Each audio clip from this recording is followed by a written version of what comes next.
This lesson is for those who know nothing about the Japanese language. The goal of this How to Pronounce Japanese section is to be able to sing Japanese songs. There will be a total of 6 lessons.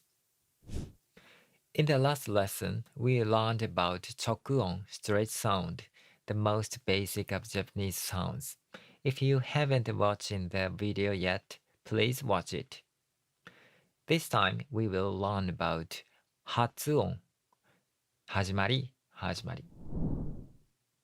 Last time, I showed you guys the hiragana table, but there is one letter missing.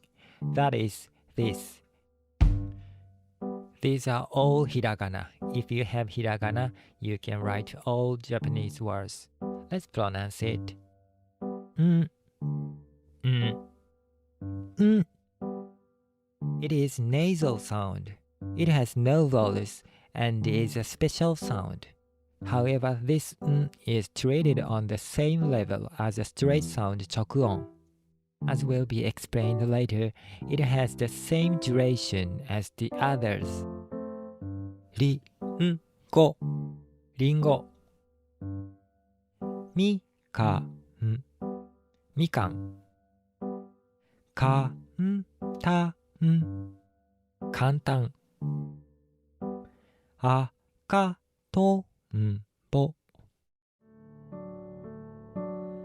夕焼け小焼けの赤とんぼ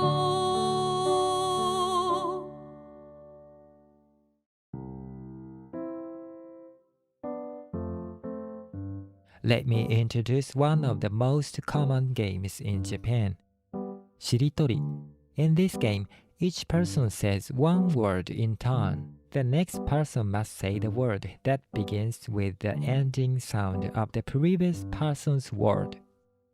Kobuta, tanuki, kitsune, neko. If you cannot say the word, you lose the game. And there are 2 things you must not do. Using a word that someone has already said once.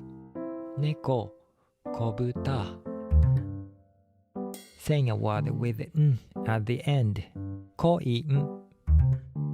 This is because words beginning with n do not exist in Japanese. There are place names in Africa that start with n, such as N'Djamena, but children don't know them, do they? If the last letter is n, the game is over. That's it for today. If you suki this video, please like and subscribe to my channel, and click the bell icon to get new video updates. Thank you so much for watching, and until next time. Ka